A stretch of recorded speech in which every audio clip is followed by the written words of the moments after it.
Hello guys, welcome to TYJ world. आज हम यहाँ पे डिटेल्ड कैमरा कंपैरिजन कर रहे हैं Realme 3, Redmi Note 7 और Redmi Note 7 Pro के बीच में।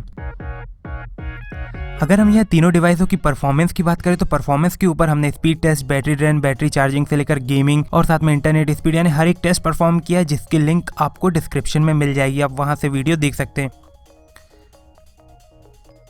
तो सबसे पहले अगर हम यहाँ तीनों के कैमरा सेटअप की बात करें तो आप देख सकते हैं तीनों में ही रेयर में आपको डुअल कैमरा सेटअप मिल रहा है, जिसमें Realme 3 में आपको 13+2 MP का डुअल कैमरा सेटअप मिल रहा है। Redmi Note 7 में आपको 12+2 MP का डुअल कैमरा सेटअप मिल रहा है, जबकि Redmi Note 7 Pro में आपको 48+5 MP का डुअल कैमरा सेटअप मिल रहा है। तो सबसे पहले अगर हम यहाँ पे मैक्रो शॉट्स की बात करें तो मैक्रो शॉट हमने कंटिन्यू अलग अलग कंडीशन, अलग अलग सिचुएशन में तीनों ही मोबाइल से कैप्चर किए हैं। यहाँ पे हमें तीनों के बीच में कोई मेजर डिफरेंस देखने को नहीं मिला। आप देख सकते हैं डिटेल के साथ साथ परफेक्ट कलर रिप्रोडक्शन के साथ इमेजेस कैप्चर कर रहे थे। लेकिन यहाँ पे Redmi Note 7 Pro अपने 48 MP के सेंसर से 12 MP की इमेजेस कैप्चर कर रहा है नॉर्मल मोड में। तो यहाँ पे अगर हम तीनों के बीच के डिफरेंस की बात करें तो डिटेल और डायनेमिक रेंज बैलेंस, ये दोनों डिफरेंस हमें देखने को मिले कुछ इमेजेस में। जैसा कि आप यहाँ पे देख सकते हैं, अगर हम सेंटर के पार्ट को जूम करके आपको दिखाएं तो तीनों ही डिटेल काफी अच्छी कैप्चर कर रहे हैं। लेकिन कंपैरिजन वाइज आप देख सकते हैं Redmi Note 7 Pro ज्यादा डिटेल कैप्चर कर रहा है। इसके साथ साथ डायनेमिक रेंज भी ज्यादा अच्छे से बैलेंस कर रहा है एज कम्पेयर Redmi Note 7 और Realme 3। और यही डिफरेंस हमें देखने को मिला मैक्रो शॉट की कुछ इमेजेस में। बाकी लगभग हर एक इमेज में हमें तीनों के बीच में कोई मेजर डिफरेंस देखने को नहीं मिला। इसके बाद अगर हम यहाँ पे 48 MP वाले इमेजेस से कंपेयर करें मैक्रो शॉट्स को तो आप देख सकते हैं रेजोल्यूशन का डिफरेंस 48 MP, 12 MP और 13 MP में कुछ इस तरह का है।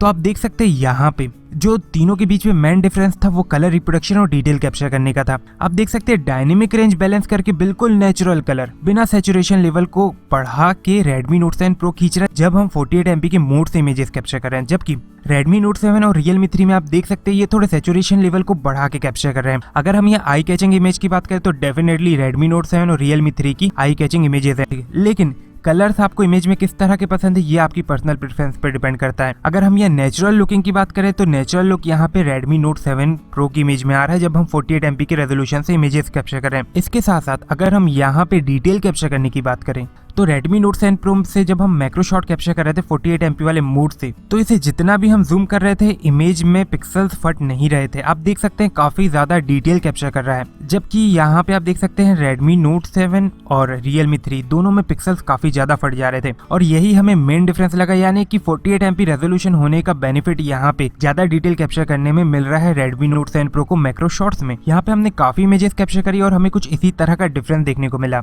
इसके बाद अगर हम यहाँ पे कलर रिप्रोडक्शन एल्गोरिदम की बात करें तो कलर रिप्रोडक्शन एल्गोरिदम परफॉर्म करने के लिए हमने दोनों ही मोड से इमेजेस कैप्चर करी Redmi Note 7 Pro की और उसे कंपेयर किया। तो जब हम 48 MP के मोड से इमेजेस कैप्चर कर रहे थे आप देख सकते हैं यहाँ पे ये एक्यूरेट कलर रिप्रोड्यूस कर रहा था जो सिचुएशन को जस्टिफाई कर रहा है, जबकि Redmi Note 7 और Realme 3 ये दोनों काफी अच्छी इमेजेस कैप्चर कर रहे थे लेकिन कलर्स को थोड़ा सैचुरेट कर रहे थे, यानी सैचुरेशन लेवल बढ़ा के इमेजेस कैप्चर कर रहे थे। और यही डिफरेंस था तीनों के बीच में, यानी आप देख सकते हैं यहाँ सैचुरेशन लेवल बढ़ा हुआ है Redmi Note 7 का, फिर है Realme 3 का, और सैचुरेशन लेवल बिल्कुल कम है Redmi Note 7 Pro का जब हम 48 MP से कैप्चर कर रहे थे, जो आपको ट्रू कलर भी शो कर रहा है। हालांकि आर्टिफिशियल लाइटिंग कंडीशन में हमें कलर रिप्रोडक्शन में कोई मेजर डिफरेंस देखने को नहीं मिला तीनों ही डिवाइस में। आप देख सकते हैं तीनों लगभग सिमिलर तरह से कलर्स के बीच में डिफरेंस क्रिएट करके कलर रिप्रोड्यूस कर रहे थे। तो जब हम मैक्रो शॉट कैप्चर कर रहे थे तो भी Redmi Note 7 Pro ज्यादा डिटेल कैप्चर कर रहा था, और जब हम फार ऑब्जेक्ट को फोकस करके इमेजेस कैप्चर कर रहे थे तो overall detail Redmi Note 7 Pro अपने हाई रेजोल्यूशन से ज्यादा।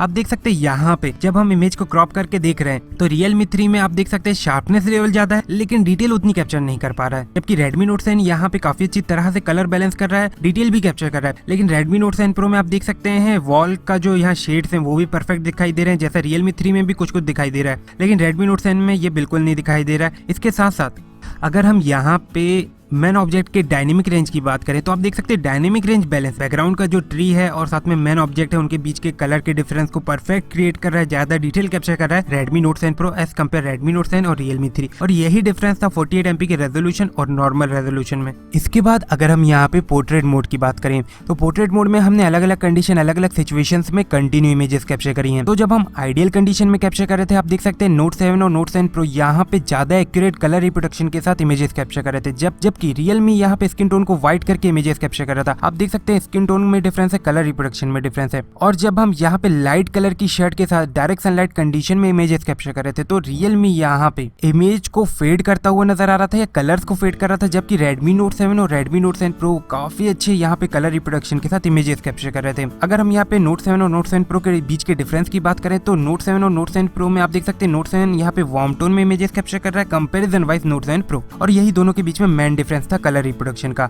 इसके साथ साथ अगर हम यहाँ पे डार्क कलर की शर्ट के साथ बात करें तो जब हम डार्क कलर की शर्ट के साथ डायरेक्ट सनलाइट कंडीशन में इमेजेस कैप्चर कर रहे थे तो यहाँ पे Realme 3 भी काफी अच्छी इमेजेस कैप्चर कर रहा था, काफी अच्छी डिटेल कैप्चर कर रहा था, लेकिन स्किन टोन को व्हाइट रख के ही इमेजेस कैप्चर कर रहा था, नेचुरल स्किन टोन रिप्रोड्यूस नहीं कर रहा था। जबकि Redmi Note 7 और Redmi Note 7 Pro यहाँ पे सिचुएशन को ज्यादा अच्छी तरह जस्टिफाई कर रहे थे। आप देख सकते हैं ये हाई लुमिनेंस कंडीशन की इमेज है, यानी कि येलो लाइट कंडीशन जैसे शाम को हो जाती है उस तरह की इमेज है। यहाँ पे RTX इफेक्ट के जैसा इफेक्ट आपको Redmi Note 7 Pro में दिखाई दे रहा है, उसके बाद Redmi Note 7 में दिखाई दे रहा है कुछ हद तक, और Realme 3 में बिल्कुल भी नहीं दिखाई दे रहा है, यानी कि कंडीशन को जस्टिफाई यहाँ पे Redmi Note 7 Pro की इमेज कर रही है, उसके बाद Redmi Note 7 और लास्ट में Realme 3। इसके साथ साथ अगर हम यहाँ पे डिटेल कैप्चर करने की बात करें तो Realme 3, Redmi Note 7, Redmi Note 7 Pro तीनों ही काफी अच्छी डिटेल कैप्चर कर रहे हैं, लेकिन आप देख सकते हैं Redmi Note 7 Pro और Redmi Note 7 के बीच में हमें डिटेल कैप्चर करने में कंपटीशन देखने को मिला। Realme 3 कुछ कंडीशन में स्किन टोन को सॉफ्ट कर रहा है, सॉफ्ट इमेज कैप्चर कर रहा है, तो उतनी डिटेल कैप्चर नहीं कर पा रहा है। जबकि आप देख सकते हैं Note 7 और Note 7 Pro के बीच में कांटे की टक्कर है। अगर हम इसे एक्स्ट्रा जूम करके देख रहे हैं तो Note 7 Pro में काफी ज्यादा डिटेल कैप्चर होती हुई नजर आ रही है एज कम्पेयर Redmi Note 7। उसका रीजन है कि यहाँ पे Note 7 Pro अपने 48 MP वाले सेंसर से ही पोर्ट्रेट मोड कैप्चर कर रहा है, लेकिन यहाँ पे ये इमेज को 48 MP से डाउन सैंपल करके 12 MP पे कैप्चर कर रहा है। तो यहाँ पे जो इसकी इमेज का फाइल साइज है वो 12 MB के आसपास ही है, यानी कि काफी बड़ी फाइल साइज बन रही है। जबकि Redmi Note 7 में फाइल साइज 3 से 5 MB के बीच रहती है और Realme 3 में 1.5 MB से लेकर 4 MB तक की रहती है पोर्ट्रेट मोड में। इसीलिए Redmi Note 7 Pro यहाँ पे काफी डिटेल कैप्चर कर रहा है। इसके अलावा अगर हम यहाँ पे तीनों ही डिवाइस के एज डिटेक्शन एल्गोरिदम की बात करें तो एज डिटेक्शन एल्गोरिदम वैसे तीनों का बहुत एक्यूरेट है, लेकिन हमने एक यहाँ पे कंडीशन क्रिएट करी थी। आप देख सकते हैं ऑब्जेक्ट के पीछे जो ट्री है उनके बीच में डेप्थ नहीं थी, और यहाँ पे तीनों का मेन टास्क था ऑब्जेक्ट और ट्री को डिटेक्ट करके बैकग्राउंड को ब्लर करना। आप देख सकते हैं Realme 3 ने ऑब्जेक्ट को तो डिटेक्ट किया लेकिन ट्री को ब्लर कर दिया और ट्री के कुछ पार्ट को फोकस कर लिया। Redmi Note 7 और Note 7 Pro ने यहाँ पे ट्री के साथ ऑब्जेक्ट को फोकस किया और बैकग्राउंड को ब्लर किया, यानी कि ज्यादा एक्यूरेट एज डिटेक्शन यहाँ पे Redmi Note 7 और Redmi Note 7 Pro का। हमने यहाँ काफी इमेजेस कैप्चर करी और हमें Realme 3 की कुछ इमेजेस में नॉइस देखने को मिली, जबकि Redmi Note 7 और Note 7 Pro दोनों ही यहाँ पे परफेक्ट एज डिटेक्शन के साथ इमेजेस कैप्चर करते हुए नजर आ रहे थे।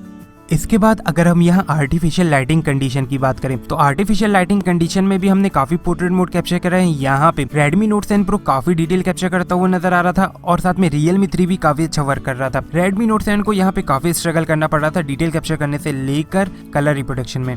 इसके बाद अगर हम यहाँ एक्सट्रीम लो लाइट कंडीशन या लो लाइट कंडीशन की बात करें तो यहाँ पे अब आप जज करके कमेंट कीजिए कि लो लाइट कंडीशन में आपको किसकी इमेजेस ज्यादा अच्छी लग रही हैं।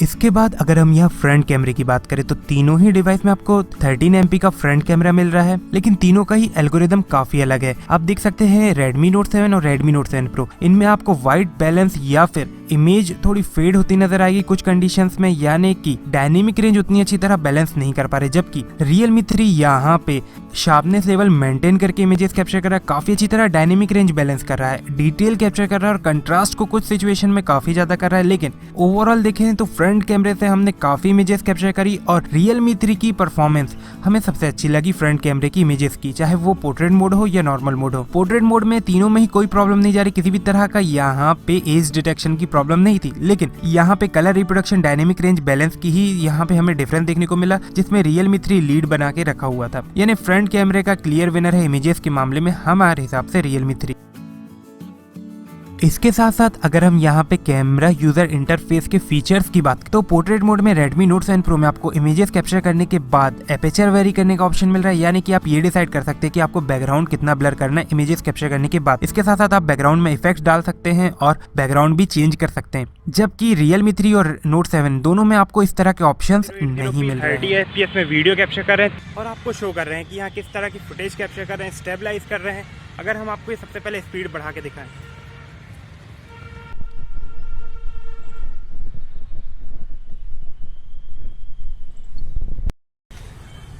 तो यहाँ पे हम डिफरेंट कंडीशन डिफरेंट सिचुएशन में आपको कंटिन्यू वीडियो फुटेज शो कर रहे हैं कि कौन ज़्यादा अच्छी यहाँ फुटेज कैप्चर कर रहा है।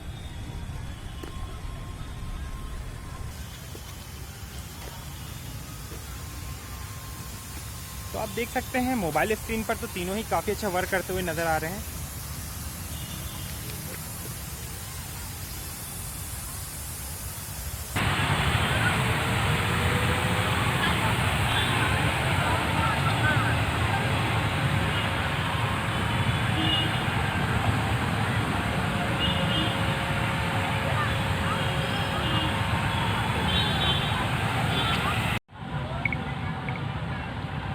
अब हम यहाँ पे फ्रंट कैमरे से वीडियो फुटेज कैप्चर कर रहे हैं और आपको डिफरेंट कंडीशन डिफरेंट सिचुएशन में शो कर रहे हैं। सबसे पहले अगर हम ये स्टेबलाइजेशन की बात करें तो स्टेबलाइज वैसे तो मोबाइल स्क्रीन पर होता है मोबाइल में, लेकिन क्या स्टेबलाइज हो रहा है, कितने हद तक हो रहा है, ये आप कमेंट करके बताइए। अगर हम यहाँ डायनेमिक रेंज बैलेंस की बात करें यानी सन के अपोजिट डायरेक्शन में, यहाँ पे Redmi Note 7 Pro और Redmi Note 7 कुछ हद तक डायनेमिक रेंज बैलेंस कर रहा है, सबसे अच्छी तरह से Redmi Note 7 Pro कर रहा है मोबाइल स्क्रीन पर। बाकी हम यहाँ पे आपको continue different condition different situation में शो कर रहे हैं, क्योंकि अब 3 मोबाइल हैंडल करना बहुत मुश्किल है फ्रंट कैमरे से।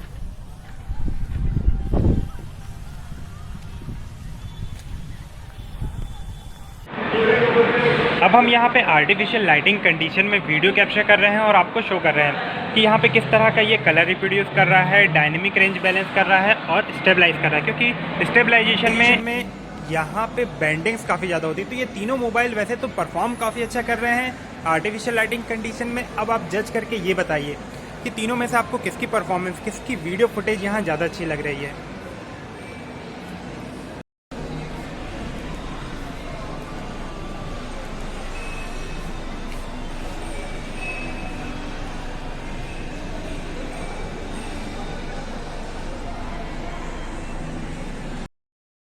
तो कुछ इस तरह का था तीनों के बीच में डिफरेंस, जैसे कि Redmi Note 7 और Redmi Note 7 Pro दोनों में आपको 1080p 120 fps तक का मैक्सिमम ऑप्शन मिल रहा है स्लो मोशन में, जबकि Realme 3 में आपको 720p 120 fps तक का मैक्सिमम ऑप्शन मिल रहा है। इसके साथ साथ 4K रिकॉर्डिंग का ऑप्शन आपको Realme 3 में नहीं मिल रहा है, जबकि Redmi Note 7 और Redmi Note 7 Pro में मिल रहा है। तो यहाँ पे तीनों के बीच में कुछ इस तरह का डिफरेंस था। अगर आपको ये वीडियो अच्छा लगा तो जरूर लाइक कीजिए, शेयर कीजिए, सब्सक्राइब कीजिए and thank you for watching TYJ world.